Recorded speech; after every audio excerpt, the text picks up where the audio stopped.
बात बहुत पुरानी है। पंडित सीताराम अपने गांव में एकमात्र ऐसा विद्वान था जो काशी जी में पढ़कर आया था, लेकिन उसने गांव में आकर ये बात बुरी तरह महसूस की कि इस गांव के लोगों के पास इतनी बुद्धि नहीं कि किसी बुद्धिमान इंसान की कद्र कर सके। किसी विद्वान ने ठीक ही कहा है कि हीरे की पहचान तो केवल जौहरी ही कर सकता है, बुद्धि की कदर कोई बुद्धिमान ही कर सकता है। यदि किसी गधे को हाँकने वाले की राह चलते हुए कोई हीरा मिल जाए तो वह उसे अपने गधे के गले में डालकर ही खुश हो जाएगा। पंडित सीताराम का मन जब इस गांव से बहुत उचट गया तो उसने एक रात का फैसला यह लिया कि अब मैं इस गांव को सदा के लिए छोड़कर दूर चला जाऊंगा, बहुत दूर। सीताराम का एक शिष्य मोहन पंडित भी था। जैसे ही मोहन को यह पता चला कि पंडित जी गांव छोड़कर जा रहे हैं तो उसे बहुत दुख हुआ। वह भागा भागा पंडित जी के पास आया और जाते ही बोला, गुरुजी, ये मैं क्या सुन रहा हूँ? जो सुन रहे हो वह हमें भी सुना दो। सुना है आप गांव छोड़कर जा रहे हैं। हाँ, ऐसा क्यों सोचा आपने? इसलिए कि इन लोगों के साथ हमारा रहना कठिन हो रहा है। मैं इन्हें जितना भी सुधारने का प्रयास करता हूँ उतने ये लोग बिगड़ रहे हैं। लेकिन मेरा क्या होगा, इसका फैसला तुम स्वयं करोगे। यदि मैं आपके साथ चलना चाहूँ तो क्या होगा इसका परिणाम जानते हो? परदेश में सुख कभी नहीं मिलता। हो सकता है हम लोगों को बाहर जाकर बहुत कष्ट उठाने पड़े। इसकी मुझे कोई चिंता नहीं गुरुजी। मैं आपको अकेले नहीं जाने दूंगा। बहुत जिद्दी लगते हो। आपने ही तो मुझे बताया था कि ब्रह्महट, त्रियाहट और राजहट को आप बदल नहीं सकते। ब्राह्मण तो मैं भी हूँ, मगर आप तो अपना हट पूरा कर चुके हैं। कौन सा हट?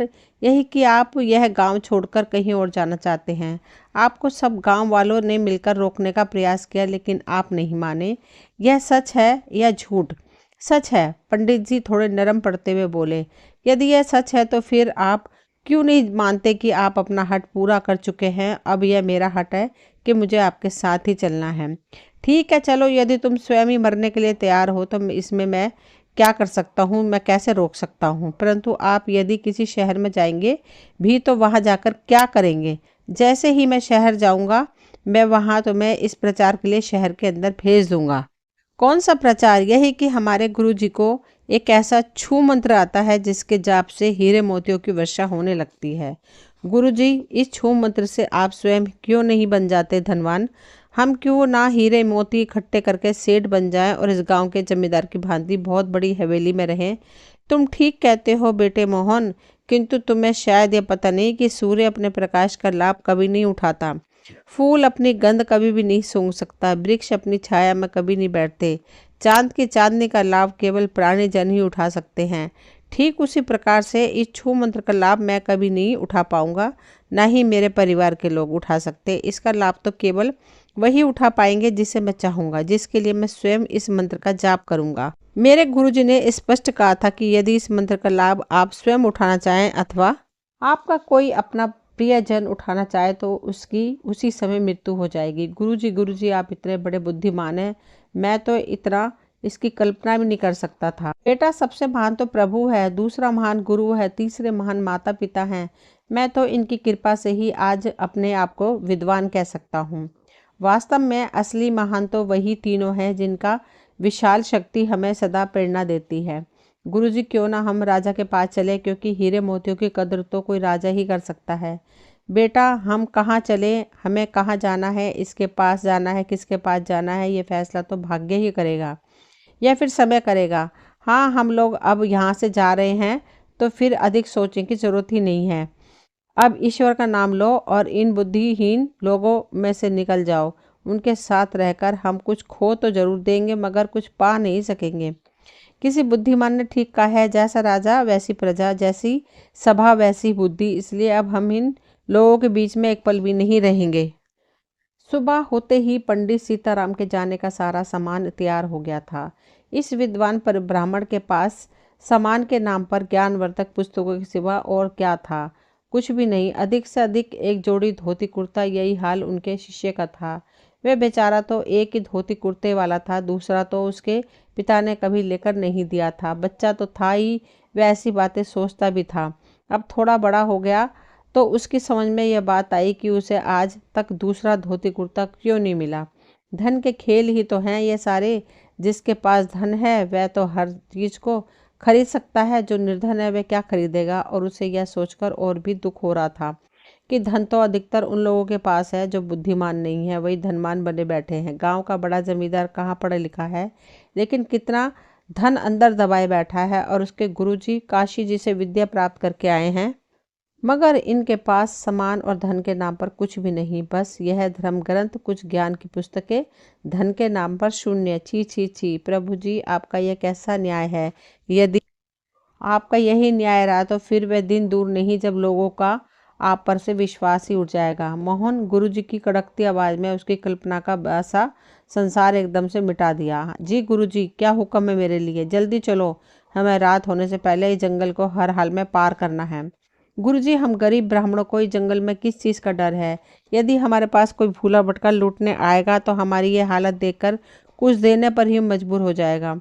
मोहन की इस बात को सुनकर स्वयं पंडित जी जोर से हंस पड़े और उसका हाथ पकड़कर तेजी से आगे बढ़ते हुए कहने लगे, अरे मूर्ख, क्या तू यह भी नहीं जानता कि संसार का सबसे बड़ा खजाना तो इन पुस्तकों में छुपा पड़ा है, जो हम अपने हाथ में लेकर जा रहे हैं, अपने साथ लेकर जा रहे हैं।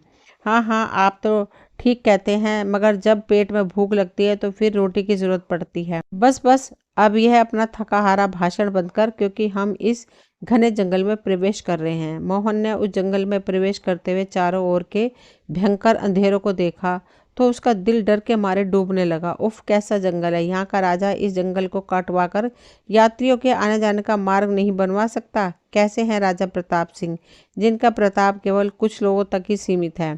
ठहरो ठहरो, आगे नहीं बढ़ना। इस गरजदार आवाज को सुनते ही दोनों के पांव एकदम से रुक गए, साथ ही डर के मारे उनका बुरा हाल हो गया, उनके शरीर कांप रहे थे।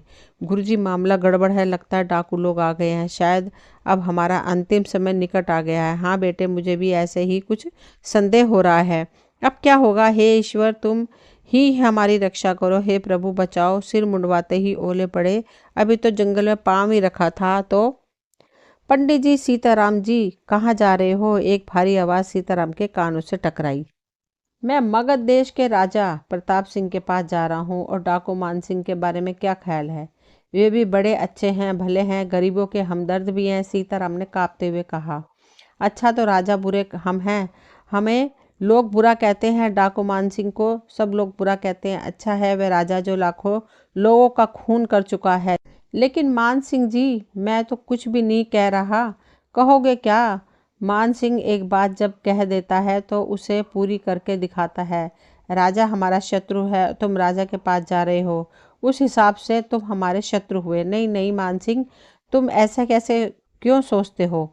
मैं आपका शत्रु नहीं हूँ। बकवास बंद। मैं ऊंची आवाज निकालने वालों को जबान ही खींच लेता हूँ, और अब तो तुम मरने ही वाले हो। पंडित जी, तुम्हारा अंतिम समय निकट आ चुका है, हो सके तो अपने प्रभु को याद कर लो। नहीं मान सिंह, नहीं, आप मेरे गुरुजी की जान नहीं ले सकते, मोहन जोर से चिल्लाया। तुम अपने गुरु की जान बचाना चाहते हो? जी हाँ, तो फिर मेरे लिए 1000 सोने की मोहर ला कर दो, फिर मैं इसे छोड़ दूंगा। 1000 मोहरे? मोहन की आवाज़ गले में फंस कर रह गई। क्यों, गुरु की कीमत इतनी भी नहीं है? गुरु की कीमत तो मैं कहाँ लगा सकता हूँ, मगर मैं तो उनके लिए अपने प्राणों की बाजी लगा सकता हूँ। 1000 मोहरे लाना मेरे बस की बात कहाँ। देखो चेले, रास्ता मैं बताता हूँ, काम तुम करोगे। बता दो डाकू जी, जल्दी से बता दो। मैं अपने गुरु की जान बचाने के लिए अपनी जान पर खेल भी सकता हूँ। खेल जाऊंगा? सुनो, तुम यहाँ से सीधे राजा के पास रोते रोते जाओ और राजा को बताओ कि डाकू मान सिंह ने मेरे गुरु जी को बंदी बना लिया है। वह उनकी जान की कीमत 1000 मोहरे मांग रहा है, नहीं तो वह ब्राह्मण की हत्या कर देगा। बस राजा तुम्हें एक ब्राह्मण की जान बचाने के बदले में 1000 मोहरे दे देगा, और वे मोहरे लाकर तुम मुझे दे देना। हम तुम्हारे गुरु को तुम्हारे हवाले कर देंगे। ठीक है डाकू जी, मुझे आपकी यह शर्त मंजूर है, परंतु आपको भी एक वचन देना होगा। क्या? यही कि तुम मेरे आने तक मेरे गुरु जी को कुछ नहीं कहोगे। हाँ, मैं तुम्हें यह वचन देता हूँ कि मैं तुम्हारे आने तक पंडित जी को अपना मेहमान बनाकर रखूँगा। यह बातें पूरी होने के बाद मोहन अपने गुरुजी से मिला और उनसे जाकर धीरे से बोला, गुरुजी, मैं आपकी जान बचाने का प्रबंध करने जा रहा हूँ, आप किसी प्रकार की चिंता मत करना। मैं बहुत जल्दी राजा जी से मिलकर 1000 मोहरे लेकर वापस आ जाऊँगा। हाँ, आप इनसे बचकर होशियारी से रहना। मुझे तो ये लोग बड़े गलत लगते हैं, पापी, जालिम, अत्याचारी कहीं के, एक ब्राह्मण को भी नहीं छोड़ते। जाओ मोहन जाओ। जब भी इस संसार का अंत आता है तो धरती पाप के बोझ से दबने लगती है। यही पाप इस संसार को विनाश की ओर ले जाएगा। तुम चिंता मत करो मोहन, मुझे सबसे बड़ी चिंता तो उन हीरे मोतियों की वर्षा वाली है। यदि आपने इन्हें रहस्य बता भी दिया तो ये लोग आपकी जान बख्शने वाले नहीं है। ठीक है, प्रणाम, अब मैं चलता हूँ। प्रभु तुम्हें यहाँ खुश रखे, सफलता सदा तुम्हारे साथ रहे। जाओ बेटे जाओ। मोहन के जाते ही पंडित सीताराम को वृक्ष के एक मोटे से पीपल के पेड़ के साथ बांध दिया गया था। पंडित सीताराम का भाग्य ही खराब चल रहा था। अपना घर तो दूर हो गया था, अब तो वह पापी उसे जीवन में भी अलग कर देंगे। कहाँ से प्रबंध करेगा बेचारा बालक। अब तो उसे आने वाली मौत को रोकना संभव नजर नहीं आ गया। सोचने की बात तो यह थी कि यदि उनके अपने पास 100 मोरे हों तो वे अपना घर छोड़कर ही क्यों आते। कैसे हैं ये भाग्य के खेल। मौत अब उसकी आंखों के सामने नाच रही थी। जैसे ही मोहन खाली हाथ वापस आएगा वैसे ही मौत मानसिंह की तलवार होगी और उसकी गर्दन। एक विचार अचानक ही सीताराम के मन में आया। वह क्यों ना हीरे मोतियों को वर्षा वाली बात डाकू मानसिंह को बता दे। यह छू मंत्र उसके साथ ही मर जाएगा। इसे तो उसने अभी तक अपने शिष्य को भी पूर्ण रूप से नहीं बताया। मरने पर यदि इस मंत्र को बेकार करना है तो क्यों ना इसे अपनी जान बचाने के लिए ही उपयोग में लाया जाए।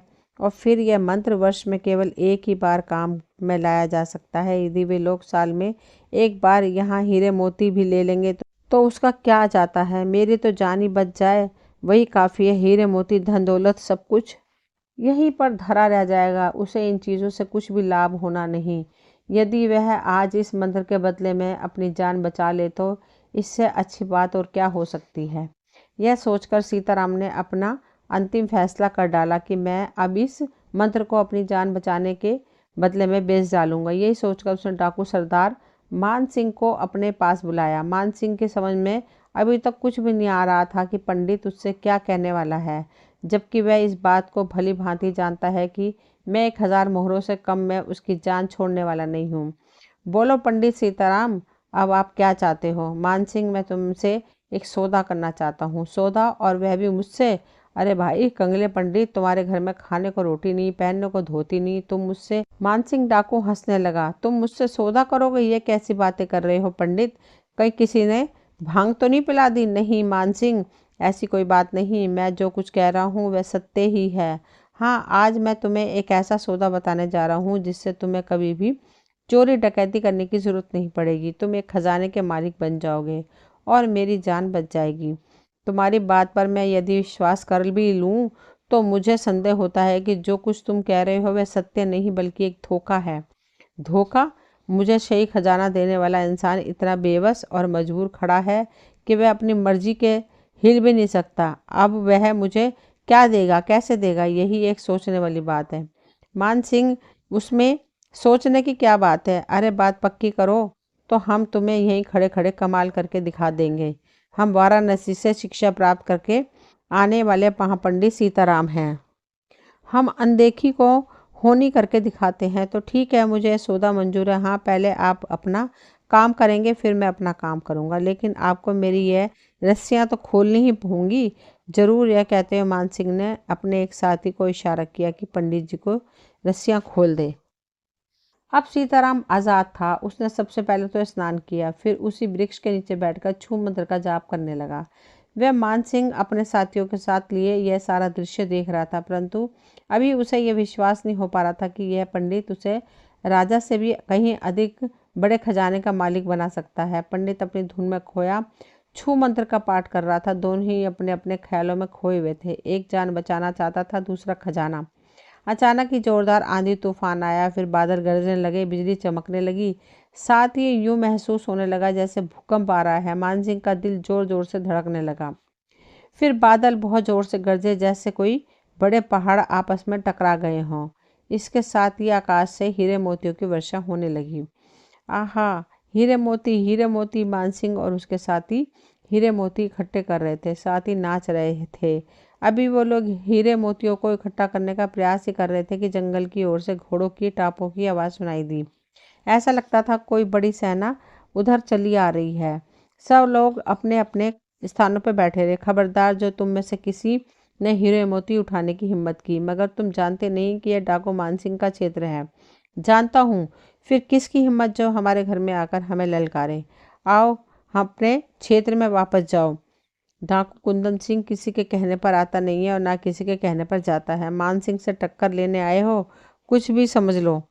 जानते हो ना, यह इलाका मान सिंह का है। यह तो तुम पहले ही बता चुके हो और मैं सुन चुका हूँ। हाँ, एक बात और सुन लो कि कुंदन सिंह जिस धरती पर खड़ा होता है वह धरती उसी की हो जाती है। वैसे तो मान सिंह, तुम भी यही अच्छी तरह जानते हो, यह घर ना तो तेरा है ना मेरा, बस चिड़ियों का रैन बसेरा है।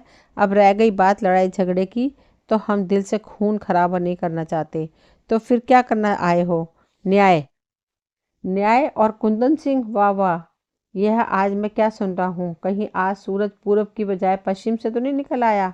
मान सिंह जोर जोर से हंसने लगा। उसकी हंसी की आवाज़ सारे जंगल में गूंज उठी। मान सिंह, तुम मेरी हंसी मत उड़ाओ। न्याय जितना तुम कर रहे हो उसे देखकर मुझे अन्याय का पूरा इतिहास याद आ जाता है। एक ब्राह्मण के ऊपर अत्याचार। तुम्हें तो शर्म से डूब मरना चाहिए। एक ठाकुर के घर जन्म लेकर ब्राह्मण पर जुल्म। अपनी यह बकवास बंद करो कुंदन सिंह। तुम्हारे लिए अच्छा यही है कि यहाँ से चले जाओ, नहीं तो साफ साफ कहो कि तुम मुझसे चाहते क्या हो। इतने भोले ना बनो मान सिंह। जिन जिन हीरे मोतियों के खजाने तुमने अंदर छुपा लिए हैं उनकी वर्षा भला कैसे छुप सकती है? इतना बड़ा माल अकेले ही खाओगे तो बदहजमी हो जाएगी। तुमने एक कहावत तो सुन रखी है कि कुत्ते को घी हजम नहीं होता। बकवास बंद करो। सच्ची बात कड़वी जरूर होती है। बोलो, आधा माल दे रहे हो या फिर तलवार की शक्ति से दोगे? क्या तुम मुझसे लड़ाई करोगे? हाँ, हम डाकू लोग धन को इकट्ठा करने के लिए ही तो यह सब कुछ करते हैं। और बस इतना बड़ा खजाना सामने पड़ा हो तो तलवार तो क्या, गोली भी चलाई जा सकती है। इसका अर्थ है कि तुम इस धन को पाने के लिए मेरी जान भी ले सकते हो। हाँ, इतने बड़े खजाने को पाने के लिए मैं आप सब लोगों का खून भी कर सकता हूँ। यदि मैं तुम्हें इससे बड़े खजाने का पता दे दूँ तो क्या मैं उस खजाने को स्वयं ही प्राप्त कर लूँगा? अभी मुझ में इतनी शक्ति है कि अपना शिकार खुद ही मार कर खाऊं। फिर मुझसे तो हिस्सा नहीं मांगोगे? नहीं, ठाकुर वाला वचन देना। अरे टुच्चे ठाकुर, हम तो हर रोज सुबह उठकर पहले नहाते हैं, फिर पूजा पाठ करते हैं और ब्राह्मणों को बुलाकर दान भी देते हैं। और साथ साथ यह भी गाते रहते हैं कि रघुकुल रीत सदा चली आई, प्राण जाए पर वचन न जाई। इसलिए मान सिंह, हम वचन तोड़ने से पहले अपनी जान दे सकते हैं। हाँ, अब बोलो, उस खजाने का पता क्या है? पता है पंडित सीताराम, काशी जी वाले, गांव लखनपुर, जिला सितारा। यह क्या चिट्ठी पर पता लिख रहे हो या मुझे पागल बनाने जा रहे हो ताकि मैं यहाँ से चला जाऊँ और तुम यह सारा खजाना लेकर चंपत हो जाओ? नहीं है, ऐसी बात नहीं है। तो फिर क्या? लो, ये लो पूरा खजाना। क्या यही खजाना है? हाँ, यही पंडित सीताराम है जिसे मैंने कल से कैदी बना रखा है। इसने अपनी जान बचाने की कीमत हीरे और मोतियों की वर्षा करवा कर दी है। क्या यही पंडित हीरे मोतियों की वर्षा करवाता है? जी हाँ, इस पंडित के पास एक ऐसा छू मंत्र है जिसे पढ़ते ही हीरे मोतियों की वर्षा होने लगती है। यह बात सच्ची है या? अरे भाई, यदि तुम मुझ पर विश्वास नहीं कर रहे तो इस पंडित से स्वयं ही पूछ लो। कुंदन सिंह, तुम हमारे पुराने साथी हो, दोस्त भी हो, कभी कभी दुश्मन भी बनते रहे हो, लेकिन आज हम अपनी पुरानी दोस्ती की कीमत चुका रहे हैं। ले जाओ पंडित सीताराम को और उनकी कृपा से भर लो खजाने। इतने हीरे मोती अपने घर में जमा कर लेना कि राजा के पास भी इतने हीरे मोती ना होंगे। और वह समय दूर नहीं जब तुम भी राजा बन जाओगे। राजा? कुंदन सिंह ने खुश होकर मान सिंह को अपनी बाहों में भरकर अपने गले से लगा लिया और उसका मुंह चूमते हुए बोला, वाह दोस्त वाह, आज तो वास्तव में ही तुमने दोस्ती की लाज रखी है। तुमने आज यह सिद्ध करके दिखा दिया कि डाकुओं के भी असूल होते हैं। धन्यवाद दोस्त, धन्यवाद। कुंदन सिंह ने अपने साथियों को यह आदेश दिया कि इस मोतियों वाले पंडित को बांधकर मेरे हवाले करो। हम इसे अपने साथ ही बांध कर रखेंगे। आज से इस खजाने के मालिक हम हैं। हम सीताराम समझ चुका था कि उसने इन डाकुओं को रहस्यमय मंत्र बताकर बहुत बड़ी भूल की। उसने तो समझा था कि इन्हें छू मंत्र से हीरे मोती देकर अपनी जान बचा लेगा, मगर आकाश से गिरा और खजूर पर अटका वाली बात उसके सामने सत्य सिद्ध हो रही थी। पहले मान सिंह से जान बचाने की चिंता सता रही थी, उसके लिए इतनी बड़ी कीमत चुकानी पड़ी, और अब आ गया डाकू कुंदन सिंह। एक ने दूसरे के बीच डाला है। मुझे काश मोहन की राजा के पास से वापस आ जाता तो इन दुष्टों के चंगुल से तो निकल पाता। धन के लोभी, अकल के अंधे बुद्धिमान लोगों, में वह फंस गया है। ये लोग उसे जीवित नहीं छोड़ेंगे। हे भगवान, कैसा समय आ गया है। एक ब्राह्मण इतना विद्वान होने पर भी कैसे धक्के खाता फिर रहा है। कैसा अंधेर हो रहा है तेरी दुनिया में। कहाँ सो रहे हो भगवान। इतने बड़े पाप और अन्याय को होते देखकर भी आप यदि नहीं जागे तो इस संसार का क्या होगा। यही ना कि लोगों का धर्म और भगवान दोनों से विश्वास उठ जाएगा। क्या सोच रहे हो पंडित। कुंदन सिंह गरज उठा। उसकी आंखें क्रोध से सुर्ख होकर भयंकर दिखाई देने लगी।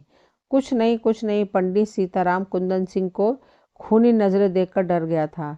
बनो मत। सीधा सौदा यही है कि अपनी जान की खैर चाहते हो तो हमारे लिए भी हीरे मोतियों की वर्षा करवा दो, नहीं तो फिर मौत से गले मिलने के लिए तैयार हो जाओ। नहीं नहीं महाराज, ऐसी बात मत करो। मौत का नाम मत लो। पंडित जी जानते थे कि वह वर्षा तो केवल साल में एक बार ही हो सकती है। अब इस वर्ष में दोबारा तो वर्षा होगी नहीं। यदि इस डाकू को कोई मोती ना मिले तो ये मुझे जान से मार डालेगा। बुरे फंसे। अब तो मौत को भी कोई नहीं रोक पाएगा। यह डाकू कुंदन सिंह उसे मौत का फरिश्ता नजर आ रहा था, जो अभी अभी आकर उसका गला दबा देगा। वह अभी यही था। कुंदन सिंह ने आते ही पंडित सीताराम का गला दबा दिया और उसे दबाते हुए कड़कड़ा कर कहा, पंडित जी अब छू मंत्र का प्रयोग मेरे लिए भी करो, नहीं तो फिर मरने के लिए तैयार हो जाओ। बुरे फंसे। अब तो मौत को भी कोई नहीं रोक पाएगा। यह डाकू कुंदन सिंह उसे मौत का फरिश्ता नजर आ रहा था, जो अभी अभी आकर उसका गला दबा देगा। वो अभी यही था। कुंदन सिंह ने आते ही पंडित सीताराम का गला दबा दिया और फिर उसे दबाते हुए कड़क कर कहा, पंडित जी अब छू मंत्र का प्रयोग मेरे लिए भी करो, नहीं तो फिर मरने के लिए तैयार हो जाओ। कुंदन सिंह, मेरा यह छू मंत्र वर्ष में केवल एक बार काम करता है। अब इस वर्ष में तो आपको हीरे मोती नहीं मिल सकते। हाँ, मैं इस बात का वचन आपको देता हूँ कि अगले वर्ष आपको ही हीरे मोती मिलेंगे। पागल मत बनाओ पंडित। मंत्र तो मंत्र ही होते हैं, इन्हें जब चाहो पढ़ लो, लेकिन मेरा यह मंत्र ऐसा नहीं है। बको मत।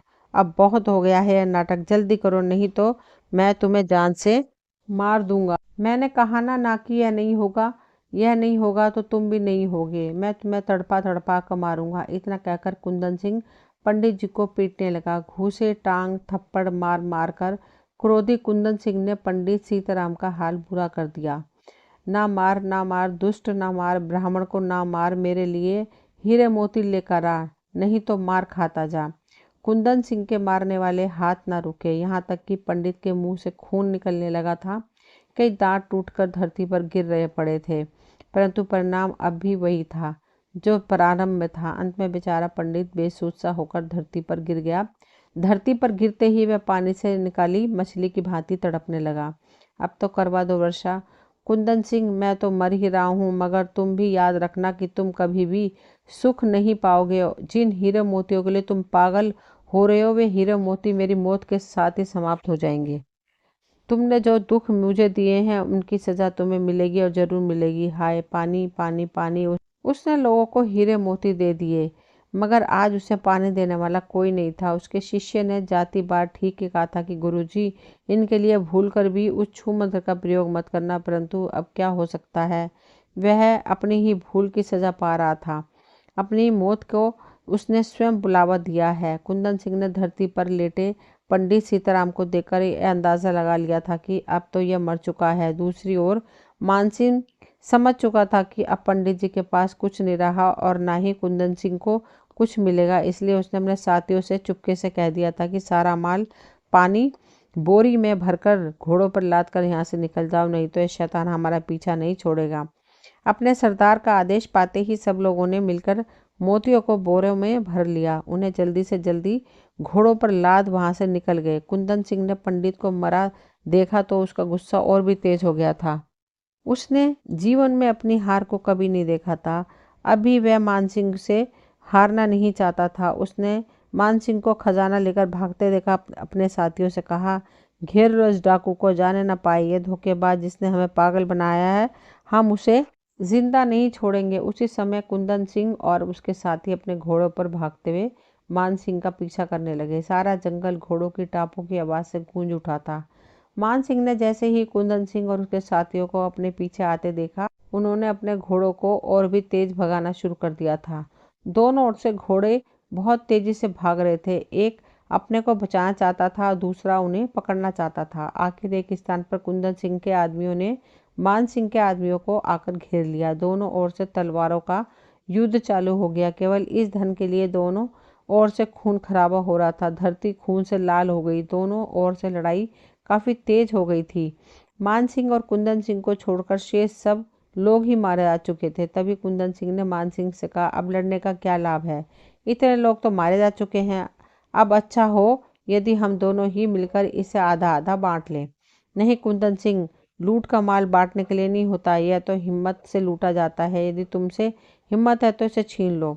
मुझे चुनौती मत दो मान सिंह, मैं तुमसे डरता नहीं और ना ही अपने को तुमसे कमजोर समझता हूँ। ठीक है, तो फिर आज इसका फैसला हो ही जाए कि इसमें सबसे अधिक शक्तिशाली और साहसी कौन है। मगर आपस में लड़कर मरना हो अच्छी बात नहीं। जरा सोचो कि यदि हम दोनों ही मर गए तो क्या होगा। देखो जरा अपने उन साथियों की लाशों को, ये सब के सब मारे जा चुके हैं। क्या ले गए ये लोग साथ में? जब आदमी साथ कुछ भी नहीं ले जाता तो फिर लड़ाई झगड़े क्यों? ये खून खराबे किस लिए? तुम ठीक कहते हो मान सिंह। अब कुंदन सिंह अब काफी ढीला पड़ गया। उसकी खोपड़ी में मौत वाली बात घुस गई थी। मौत सामने नाच रही थी।